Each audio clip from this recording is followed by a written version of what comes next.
Hey guys, Dwayne Bryant here from WagerTalk.com, coming to you on Wager Talk TV with another edition of DB's Freebies. Let's kick things off with the Look Ahead Lines segment.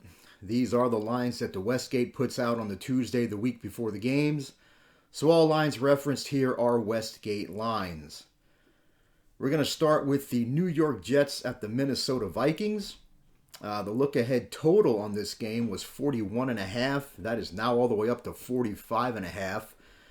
Not really surprised by this. The Jets switched to Mike White at quarterback versus the Bears, and White responded going 22 of 28 for 315 yards, 3 touchdowns, no interceptions, 11.25 yards per attempt.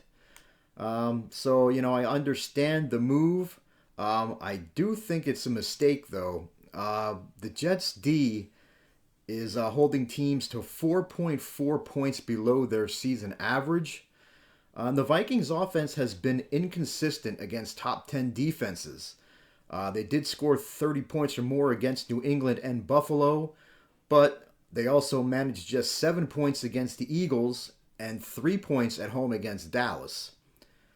Also, keep in mind that the Jets are 6-0 to the under in road games when playing against a team with a winning record over the last 3 seasons, so tread lightly on that one. Moving on, we're going to look at the Denver Broncos at the Baltimore Ravens. The look-ahead total on this game was 41, and that is now down to 38.5.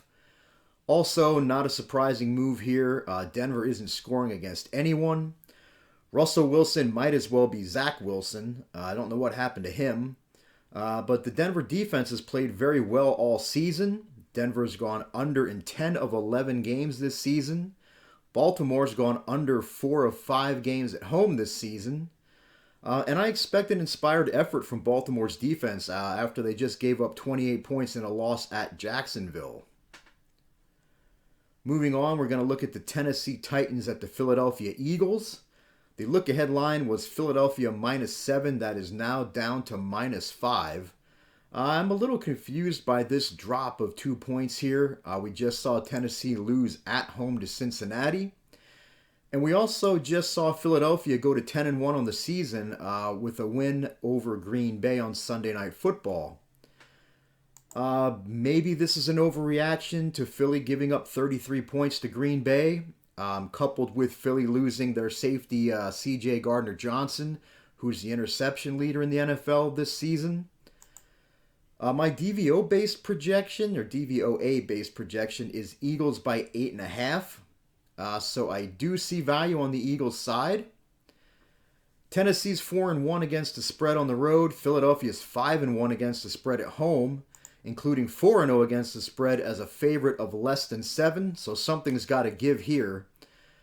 Situationally, Tennessee only has Jacksonville on deck, and they are off a home loss, so they should be motivated.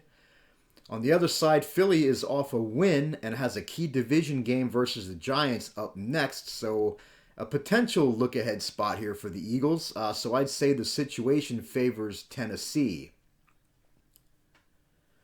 Now let's look at the Cleveland Browns at the Houston Texans. The look-ahead line was Cleveland -4.5. That is now up to -7. Again, no surprise here. We just saw Cleveland upset Tampa Bay. And Houston is without a doubt the worst team in the NFL. Deshaun Watson's coming off suspension. This will be his first game back. Is there a rust factor involved there? I would have to think so. My DVOA-based projection is Browns by 6.5, so I see no real value here. Interesting note, though, the last time Cleveland was a road favorite of at least 7 was September 17th, 1995 against the Houston Oilers. I don't see myself getting involved in this one. Moving on, we're going to look at the Seattle Seahawks at the LA Rams. The look-ahead line was Seattle -3. That is now up to -7.5. So a huge move there, and we also crossed the key number of 7. And I do get the move. I just think it's a bit too much of a move. We just saw Seattle lose at home to Vegas. but Seattle hasn't been a road favorite all season. Now they're laying more than a touchdown. I get it. The Rams have stunk to high heaven due to quarterback injuries. Wide receiver Allen Robinson's out for the season, and LA's number one wide receiver Cooper Kupp is on IR. But that defense is still playing hard, and they're still playing pretty well. They just went into Arrowhead and held Patrick Mahomes and the Chiefs to just 2 touchdowns, and they forced 4 field goals. Speaking of the Rams QB situation, Bryce Perkins was in a very tough spot last week. Made his first career start on the road at Arrowhead, which is arguably the toughest road venue in the NFL. But now Perkins starts at home. Those first start jitters should be behind him. And Seattle's defense is mediocre at best. And Perkins is very mobile. He led LA in rushing last week, and that mobility could give Seattle's defense some trouble in this one. My DVOA-based projection is Seattle by 3.5, so I see some value here on the Rams, in my opinion. I haven't decided yet, but I'm tempted to back LA here, catching a touchdown plus. And last but not least, we're going to look at the Monday Nighter. We got the New Orleans Saints visiting the Tampa Bay Buccaneers. The look-ahead line was Tampa Bay minus 6.5, and that has now down to minus 3.5. I am surprised by the 3-point move here. Tampa Bay just lost to the Browns in Cleveland, but the Saints just got shut out by the 49ers in San Francisco. Now, granted, the 49ers defense is one of the NFL's best, but Tampa Bay's defense is pretty good in its own right, and they should be highly motivated here after giving up the tying touchdown on 4th and 10 with 32 seconds left, and then giving up the overtime touchdown as well. And the Bucs with Brady have struggled at home against the Saints defense. And in 2020, Tampa Bay scored 23 in New Orleans, then just got a field goal at home later in the season. Last season, Tampa Bay scored 27 in New Orleans, then got shut out at home later in the season. So this year, Tampa Bay was held to a field goal through 3 quarters in New Orleans, but scored 17 in the fourth to end up with 20. So do they struggle again at home for the 3rd straight season? They just lost all-pro right tackle Tristan Wirfs in that Cleveland game, which certainly isn't going to help. But Tampa Bay is 3-1 straight up and against the spread at home off a road loss since Brady arrived. But the loss was this season in Week 8 against Baltimore. My DVOA-based projection is Tampa Bay by 8.5, so I do see some definite value on the Bucs. And that'll do it for the look-ahead line segment. I do have a quick favor to ask you guys. If you like my videos, please hit the thumbs up button and click the subscribe button too. If you haven't already, I would greatly appreciate it. And also, before I get to the free play, I do have a special deal going on here. I'm number 1 in college football this season at Wager Talk in both profit and win percentage.